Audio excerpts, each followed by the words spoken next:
Good morning to all of you. First of all, I want to introduce myself. Myself Ankit Acharya, working as an assistant professor in Hasmukh Goswami College of Engineering. And today my content is GTU question paper with solution of November-December 2010 of the subject of vector calculus and linear algebra. So last time we already seen this question paper up to question number 3. So we are starting from question number 3 or question number 3. So here is the first question. Question number 3a, first part. Find the basis for the null space, column space and row space of A, where A is equal to 3 cross 6 matrix. Here is 3 cross 3 6 matrix. There are 3 rows and 6 number of columns, and the row wise this matrix, the first row is 2 minus 4 1 2 minus 2 minus 3. Second row is minus 1 2 0 0 1 minus 1, and the third row is 10 minus 4 minus 2 4 minus 2 4. So this question asking 4 marks. Basically we have to find all the three things. First of all, you have to find column space, row space and then null space of the matrix. So first we convert this matrix into a row echelon form,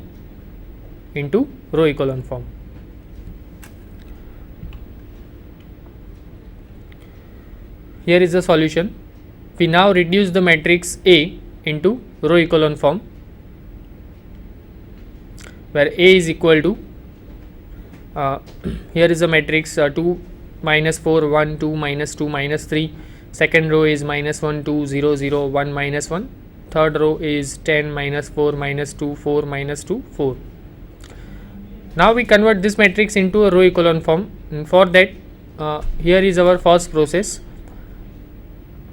We are interchanging first and second row. So the second row become first row and first row become second row. So the first row is minus 1 2 0 0 1 minus 1. Second row is now 2 minus 4 1 2 minus 2 minus 3, and the third row is as it is. 10 minus 4 minus 2 4 minus 2 4. Okay, so next process, we multiply first row with minus 1. So that's why our leading entry become 1. Okay, from minus 1 to 1. Whenever we multiply first row with minus 1, our leading entry minus 1 become 1. Okay, so the first row, the changes is only in the first row. Second and third row are as it is. So the first row become now 1 minus 2 0 0 minus 1 1. Second row and third row are as it is, that is 2 minus 1 1 2 minus 2 minus 3. Third row is as it is, 10 minus 4 minus 2 4 minus 2 4. Okay, now next process, our leading entry is now 1. Next our process is R. We multiply first row with minus 2 and add into the second row. So that's why that below that leading entry, now next target is in first column we have leading entry 1, and we want to make below that leading entry all the elements are 0. That means instead of 2 we want to make there 0, and instead of 10 in the first column we want that 0. So that's why we multiply first row with minus 2 and add into the second row, and we multiply first row with minus 10 and add into the third row. So the first row is as it is, 1 minus 2 0 0 minus 1 1. The second row become 0 0 1 2 0 minus 5, because see here is the first row. We multiply first row with minus 2 and add into the second row. So you can understand from the screen that second row become now 0 minus 4 plus 4 0 1 minus 0, that is 0, sorry 1 1 minus 0 1 2 minus 0 2 minus 2 plus 2, that is 0, and minus 3 plus 2, that is minus 1. Okay, so here is the second row 0 0 1 2 0 minus 5, because minus 3 minus 2, that is minus 5. Now third row, we multiply first row with minus 10 and add into the third row. So the third row become, you can understand from this matrix, from the last matrix of this screen, 10 minus 10, that is 0, minus 4 plus 20, that is 16, then minus 2 minus 0, that is minus 2, 4 minus 0, that is 4, minus 2 plus 10, that is 8, and 4 minus 10, that is minus 6. So here is the last row, third row, 0, 16, minus 2, 4, 8, minus 6. Okay, so in the first column you can see below that leading entry all the elements are 0 now. Now in the second row you can see second row and third row. In second row we have leading entry in third column, and in the third row we have leading entry in second column, second element. So our leading the rules of the row echelon form, that you know that leading entry, whenever we are going from above to below, our leading entry goes from left to right, not goes from right to left. So now we have to interchange second and third row. So that's why next process is we are interchanging second and third row. So first row is as it is, 1 minus 2 0 0 minus 1 1. Now third row becomes second row now. So 0 16 minus 2 4 8 minus 6, and third row is 0 0 1 2 0 minus 5. Now we are multiply second row with 1 upon 16. Okay, so basically we are dividing second row by 16. So the first and third row are as it is, 1 minus 2 0 0 minus 1 1, and the second row is 0 1 minus 1 upon 8, 1 upon 4, that is 4 upon 16, that is 1 upon 4, 8 upon 16, that is 1 by 2, minus 6 upon 16, that is minus 3 by 8. Third row is as it is, 0 0 1 2 0 minus 5. So this is the row echelon form. Now we want to find the basis for the row space and column space. There is one theorem that for any matrix M cross N, if you want to find the row space, the basis for the row space and basis for the column space, what we have to do? We are converting that matrix into a row echelon form. Okay, we are converting the given matrix into a row echelon form, and in the row echelon form,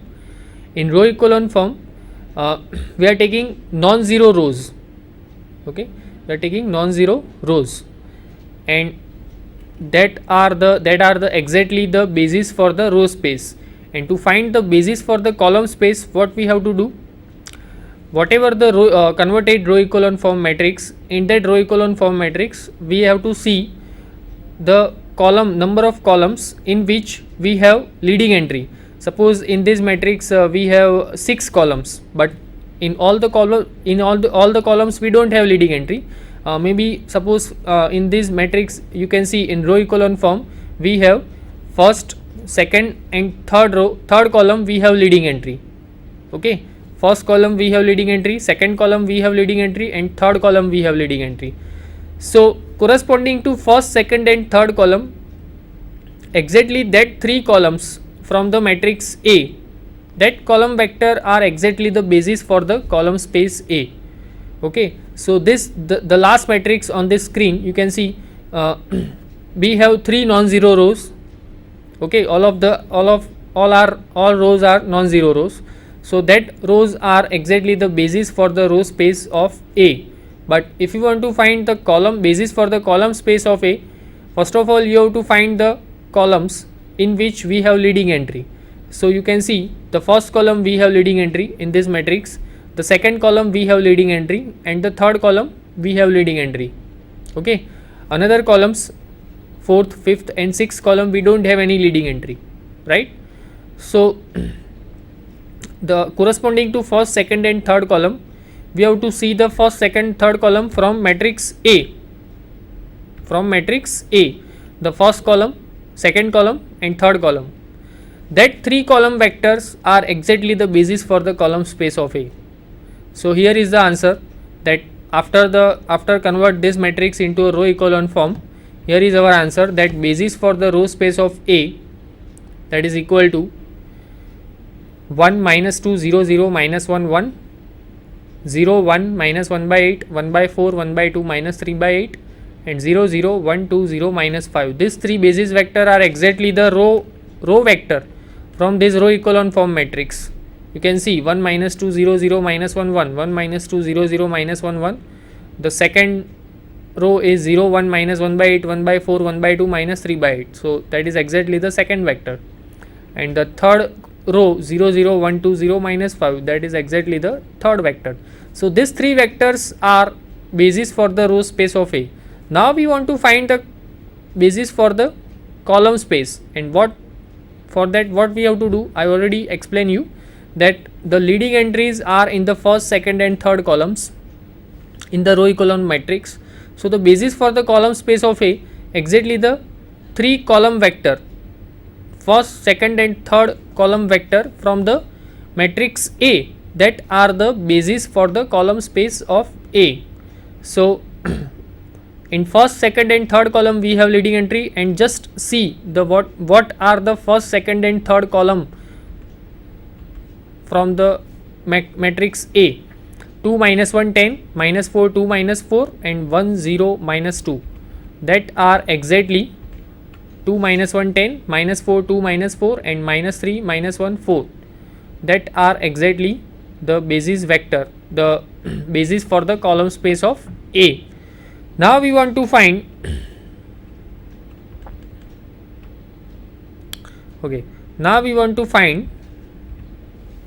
null space of A.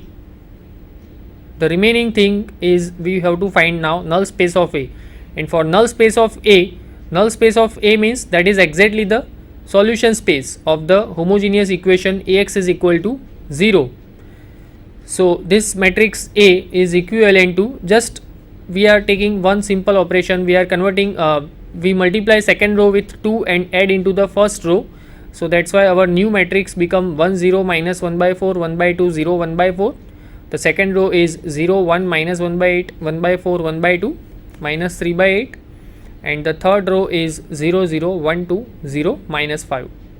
Now Ax is equal to 0 gives, from the first row, x1 minus x3 by 4 plus x4 by 2 plus x6 by 4, that is equal to 0. That is our first equation.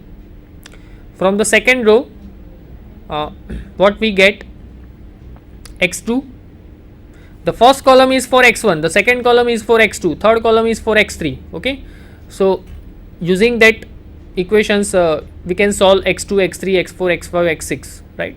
So first equation we get. Now second equation is x2 minus x3 by 8 plus x4 by 4 plus x5 by 2 minus 3x6 by 8, that is equal to 0.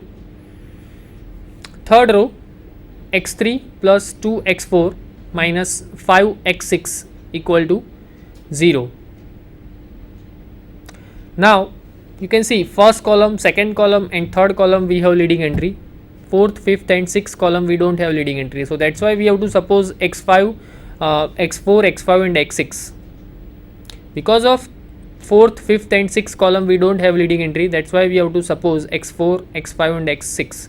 So taking x4 is equal to, let's see, x4 as rank of A is 3 and n is equal to 6. There are 6 minus 3, that is equal to 3 free variables. So we take x4 is equal to r. Why we take x4, x5 and x6? Because of that 3 columns we don't have leading entry, 4th, 5th and 6th column we don't have leading entry. So that's why we are taking x4, x5 and x6. x4 is equal to r, x5 is equal to s and x6 is equal to t. So from that assumptions we will get x3, the value of x3 is minus 2x4 from this equation. You can see the last equation, x3 plus 2x4 minus 5x6 is equal to 0. So that's why x3 is equal to what? 5x6 minus 2x4, 5x6 minus 2x4.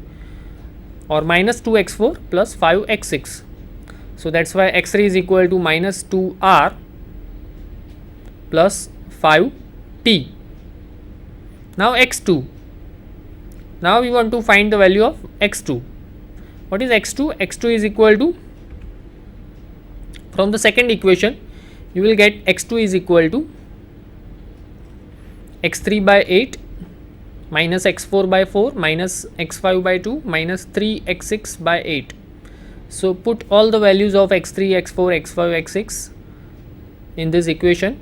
We know that x3 is equal to minus 2r plus 5t. So put that value of x3 minus 2r plus 5t upon 8 minus x4 is r, so minus r upon 4, x5 is s, so minus s upon 2 plus t by 3. Okay, x6 is t, so minus 3t upon 8. So that is equal to minus r by 2 minus s by 2 plus t. And similarly we can find the value of x1. x1 is equal to from the first equation we will get x1 is equal to x3 by 4 minus x4 by 2 minus x6 by 4. So x1 is equal to x3 by 4 minus x4 by 2 minus x6 by 4. Put the values of x3, x1 and x3, x4 and x6. That is equal to minus 2r plus 5t divided by 4 minus r by 2 and minus t by 4. That is equal to minus r plus t. Just simple simplification, that minus 2r minus 2r minus r divided by 4, that is minus r plus t. Okay, so the finally we will get we get x1 is equal to minus r plus t, x2 is equal to minus r by 2 minus s by 2 plus t, x3 is equal to minus 2r plus 5t, x4 is equal to r, x5 is equal to s and x6